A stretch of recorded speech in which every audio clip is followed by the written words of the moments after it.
में 2 plus 2 lambda जे plus में 3 plus lambda के और डॉट में वेक्टर सी लिखेंगे तो वेक्टर सी आपका 3i और प्लस में जे इज इक्वल टू 0। अब आई डॉट आई 1 होता है तो 2 माइनस लैम्डा इंटू 3 हो जाएगा। जे डॉट जे 1 होता है तो 2 प्लस 2 लैम्डा यहाँ पर इंटू 1 हो जाएगा। प्लस में 0 के है तो 3 प्लस लैम्डा इंटू 0 हो जाएगा बराबर में 0। अब मल्टीप्लाई करो तो 3 to the 6 minus 3 lambda plus में 2 plus 2 lambda is equal to 0। अब यहाँ पर 6 में 2 ऐड करो तो 8 माइनस 2 लैम्डा में से 3 लैम्डा माइनस हो जाएगा तो minus lambda is equal to 0। तो लैम्डा इज इक्वल टू आ गया 8। यही हमें पता करना था। समझ में आया? आवाज आ रही है ना बेटा क्लियर? अगला क्वेश्चन हम 11 करते हैं। क्वेश्चन 11 सो दैट ये हमारा 10.3 एक्सरसाइज चल रहा है वेक्टर अलजेब्रा का। Vector algebra 10.3 exercise. ये आपका क्वेश्चन नंबर 10 था। क्वेश्चन 11 पढ़ो। So that a vector about b vector plus b vector a vector is perpendicular to a vector b vector minus b vector a for any two non-zero हाँ 2 0 and then two vector vector a and vector b. Question number 11 mod आ vector A और vector B plus में mod आ vector B और vector A is perpendicular है vector mod आ vector A vector B minus में mod आ vector B और vector A for any two non zero vectors A and vector B. दो non zero vectors हैं vector A और vector B और ये दोनों वेक्टर्स एक दूसरे के परपेंडिकुलर हैं। तो परपेंडिकुलर होने का मतलब क्या है? इनका डॉट प्रोडक्ट किसके बराबर होगा? 0 के। अगर vector A dot vector B 0 आ जाए तो इसका मतलब वेक्टर ए वेक्टर बी पर परपेंडिकुलर है। Vector A dot vector B बराबर 0 तो this implies that vector A perpendicular on vector B और vector B perpendicular on vector A एक दूसरे के परपेंडिकुलर हैं। समझ में आया? दिखाई दे रहा है ना पूरा? तो यहाँ हम मल्टीप्लाई करते हैं मॉड आ वेक्टर ए पहले हम ब्रैकेट ओपन करेंगे मल्टीप्लाई करेंगे दोनों को। तो ये पहले इस वाले टर्म से पूरे को मल्टीप्लाई करेंगे फिर इस वाले टर्म से मल्टीप्लाई करेंगे दोनों तरफ। समझ में आया? नहीं आया? तो मॉड आ वेक्टर ए 2 बार है तो मॉड आ वेक्टर ए का होल स्क्वायर क्या गया? मॉड आ वेक्टर ए का होल स्क्वायर और वेक्टर बी तो मॉड आ वेक्टर बी का होल स्क्वायर हो जाएगा। समझ में आया? A plus B A minus B ऐसे भी फॉर्मूला अप्लाई कर सकते हो। मॉड आ वेक्टर बी तो मॉड आ वेक्टर बी का होल स्क्वायर मॉड आ वेक्टर ए यहाँ वेक्टर ए तो मॉड आ वेक्टर ए का whole square is equal to 0। क्योंकि अगर हम इसको मान के चले ए प्लस बी और यहाँ मान के चले ए माइनस बी तो क्या होता है फार्मूला? ए स्क्वायर माइनस बी स्क्वायर ए स्क्वायर माइनस बी स्क्वायर यही तो होता है। तो ये आपका अब यहाँ ये टर्म्स और ये टर्म सेम आ गया तो वैल्यू क्या आ गई? 0। इसका मतलब क्या है? एक दूसरे के परपेंडिकुलर हैं। एक नंबर में क्वेश्चन आ सकता है। क्वेश्चन नंबर 12 देखो if vector A dot vector A is equal to 0 and A dot B is equal to 0 then what can be concluded about vector B. तो कह रहे हैं कि vector A dot vector A is equal to 0 A dot B is equal to 0 तो इसका मतलब vector B कैसा vector हो सकता है? तो वेक्टर बी कोई भी वेक्टर हो सकता है, क्योंकि आपको पता है 0 इंटू 3 इज इक्वल टू 0 होता है। Vector A dot vector A is equal to 0 दिया है, vector A dot vector A is equal to 0, और vector A dot vector B is equal to 0 है। तो A dot A is equal to 0 और A dot B is equal to 0। तो B क्या include कर रहा है कि बी, क्योंकि vector A dot vector A is equal to 0, इसका मतलब mod vector A is equal to 0। Mod vector A is equal to 0 means इसका मॉडुलस क्या है? 0 है। इसका मतलब वेक्टर ए 0 वेक्टर्स है। अब 0 से किसी को मल्टीप्लाई करोगे तो क्या आएगा? 0 आएगा। तो वेक्टर बी कोई भी वेक्टर हो सकता है। Vector B is any vector, कोई भी। जैसे आपको 0 इंटू 3 इज इक्वल टू 0, यहाँ 0 इंटू 5 इज इक्वल टू 0। तो 0 से किसी भी नंबर को मल्टीप्लाई करो वो क्या होगी? 0। अब 0 into A is equal to 0, तो ए थोड़े 0 के बराबर है, A does not equal to 0। A कोई भी नंबर हो सकती है। समझ में आया? दो नंबर का प्रोडक्ट 0 है, तो अगर एक नंबर 0 है तो कोई जरूरी नहीं दूसरी 0 हो, दूसरी कोई भी नंबर हो सकती है। 0 से किसी को मल्टीप्लाई करोगे 0 आएगा। तो 0 इंटू 3 0, 0 इंटू 5 0, तो इसका मतलब 3 थोड़े 0 के बराबर है। 3 डज नॉट इक्वल टू 0। कहने का मतलब क्या है कि ये वाली नंबर कोई भी नंबर हो सकती है। तो यहाँ वेक्टर ए डॉट वेक्टर ए 0 है, सिंपल सी बात है कि वेक्टर ए 0 है। अब वेक्टर ए जब 0 से हम वेक्टर बी को मल्टीप्लाई करेंगे तो 0 आया।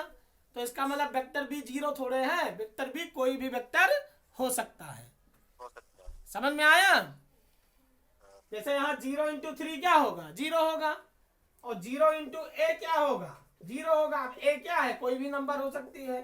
0 into 3 0, 0 into 5 0, 0 into 7 0, 0 into 9 0, 0 into 100 0। तो ए क्या है? कोई भी नंबर हो सकती है, क्योंकि 0 से किसी को मल्टीप्लाई करो तो 0 है। समझ में आया? ये आपको क्वेश्चन नंबर 12वां था। 13 नंबर क्वेश्चन देखो, बहुत इंपॉर्टेंट क्वेश्चन है। 13 पढ़ो।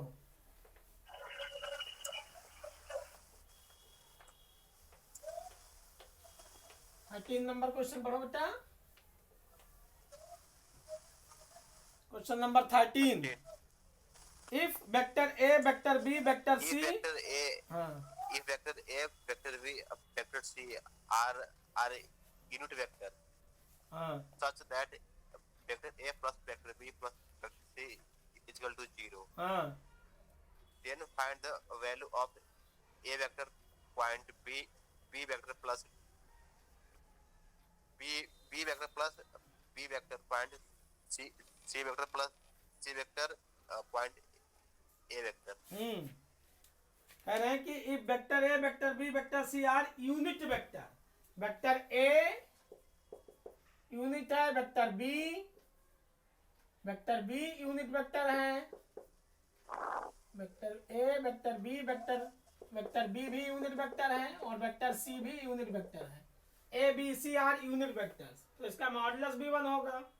जब vector A vector B vector C unit है तो इनके मॉडुलस क्या होंगे? Mod vector A 1, mod vector B 1, और मॉड वेक्टर सी 1 हो गया। और A plus B plus C 0 के बराबर दिया है। वेक्टर ए प्लस में वेक्टर बी प्लस में vector C is equal to 0 दिया है। आपको प्रूफ पता करना है कि वेक्टर ए डॉट में vector B plus vector B dot में vector C plus vector C dot में वेक्टर ए की वैल्यू क्या होगी, ये क्वेश्चन है। Vector A vector B vector C unit vectors है। Vector A vector B vector C are unit vector, तो उनके मॉडुलस भी 1 होंगे। और vector A plus vector B plus vector C बराबर 0 है। तो आप पता करो कि A dot B plus B dot C plus C dot A की वैल्यू क्या होगी। तो जब यहाँ पर ये आपको दे रखा है कि vector A plus vector B plus में वेक्टर सी बराबर 0 है, तो इनका मॉडुलस भी 0 के बराबर होगा। तो vector A plus vector B plus में वेक्टर सी का mod whole square is equal to 0। Simple सी बात है, vector A plus vector B plus vector C dot में vector A plus vector B plus vector C is equal to 0, क्योंकि A plus B plus C 0 है तो इनका whole square भी 0 के बराबर होगा। तो यहाँ डॉट प्रोडक्ट हमने निकाल दिया, ए प्लस बी प्लस सी होल स्क्वायर मतलब 2 बार लिखो बराबर 0। अब हम ए से मल्टीप्लाई करते हैं तो vector A dot vector A plus में vector A dot vector B plus में vector A dot vector C, vector A dot vector C और प्लस में बी से मल्टीप्लाई करें तो B dot vector A plus में vector B dot vector B plus में vector B dot vector C plus C से multiply करेंगे तो vector C dot vector A plus में C dot vector B plus में C vector C dot vector C is equal to 0। Bracket open कर दिया, पहले ए से मल्टीप्लाई किया ए बी सी को, फिर बी से मल्टीप्लाई किया, फिर सी से मल्टीप्लाई किया। अब vector A dot vector A तो मॉड वेक्टर ए का whole square, A dot B और बी डॉट ए दोनों सेम है तो ये आ गया twice into vector A dot vector B plus में ये आपका vector A dot vector C है और यहाँ भी आपका vector A dot vector C है तो 2 vector A dot vector C हो गया प्लस में यहाँ पर बी डॉट वेक्टर बी है तो मॉड वेक्टर बी का होल स्क्वायर हो गया। यहाँ सी बी डॉट सी है, A dot twice A dot B twice A dot C हो गया। अब यहाँ पर बी डॉट सी है, यहाँ भी बी डॉट सी है तो ये आ गया twice vector B dot vector C is equal to 0 हो गया, क्योंकि ए डॉट बी और बी डॉट ए दोनों सेम है तो 2 ए डॉट बी लिख लिया। ऐसे बी डॉट सी और सी डॉट बी सेम है तो 2 बी डॉट सी हो गया। अब ये मॉड वेक्टर है 1 है, यूनिट वेक्टर दिया है तो ये 1 आ गया प्लस 2 हम कॉमन ले लेते हैं तो vector A dot vector B plus vector B dot vector C plus vector C dot vector A हमने कॉमन ले लिया यहाँ पर 2 और प्लस में मॉड वेक्टर बी, यहाँ मॉड वेक्टर सी का होल स्क्वायर था, ये वैल्यू 1 आ गई, ये भी वैल्यू 1 आ गई बराबर में 0। अब 1 प्लस 1 प्लस 1 3 आ जाएगा तो 3 plus 2 vector A dot vector B plus vector B dot vector C plus vector C dot vector A is equal to 0। अब ये 3 को हम उधर ले जाएंगे तो twice vector A dot vector B plus vector B dot vector C plus vector C dot vector A is equal to यहां पर ले जाओ तो ये प्लस 0 था, यहाँ -3 हो जाएगा। अब 2 यहाँ मल्टीप्लाई है, इधर आएगा तो डिवाइड हो जाएगा और यहाँ से 2 हट जाएगा तो A dot B plus B dot C plus C dot A बराबर -3/2। यही हमें पता करना था। तो हमने क्या किया कि ए प्लस बी प्लस सी ए प्लस बी प्लस सी, ए को ए से मल्टीप्लाई किया ए स्क्वायर, ए को बी से मल्टीप्लाई किया ए इंटू बी, ए को सी से मल्टीप्लाई किया ए इंटू सी, बी को सी से ए से मल्टीप्लाई किया बी इंटू ए, बी को बी से किया तो बी स्क्वायर हो जाएगा, बी को सी से करोगे तो बी सी आ जाएगा, सी को ए से करो सी ए, सी को बी से सी बी, सी को सी से सी हो जाएगा सी स्क्वायर। तो सी मतलब मॉड वेक्टर सी का होल स्क्वायर। फिर ए की मॉड वेक्टर ए की जगह 1 रख दिया, मॉड वेक्टर बी रख दिया, मॉड वेक्टर सी रख दिया। आवाज आ रही है मेरी? सर आवाज नहीं आ रही है। हाँ तो ये है, आवाज यहाँ से क्लियर है। तो ये आपका क्वेश्चन नंबर 13 था। अब हम क्वेश्चन नंबर 14 करते हैं। If either mod vector A is equal to 0 और mod vector B is equal to 0 then A dot B is equal to 0 but converse need not be true. Justify your answer with an example. Question number 14 है, यह question 13 था। अब हम question number 14 करेंगे।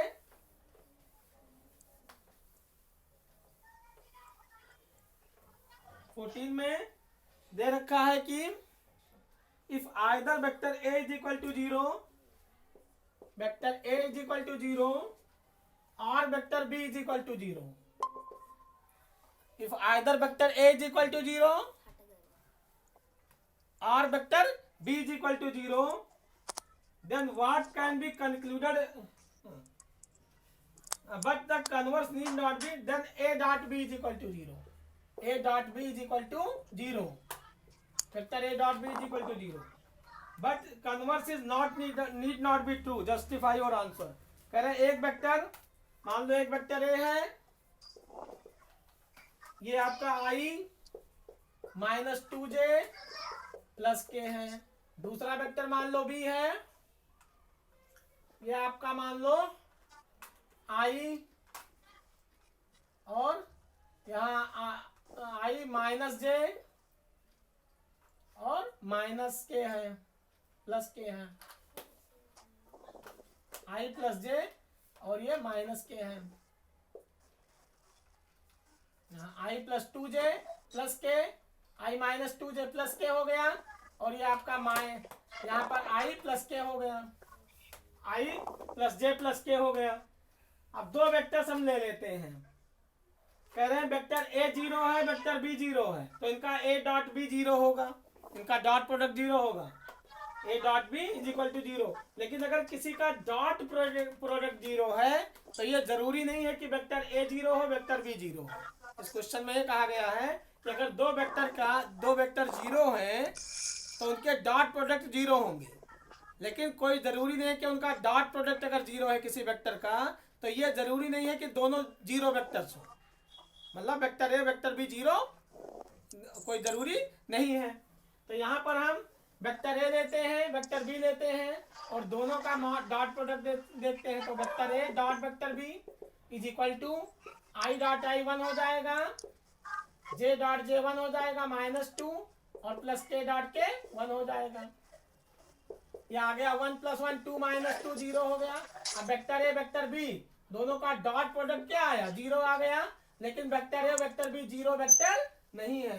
Vector A क्या है, I -2j plus K, vector B I plus J plus K है। ऐसे बहुत सारे वेक्टर हम ले सकते हैं। वेक्टर ए आपका 3i प्लस में 2j -6 के ले लो।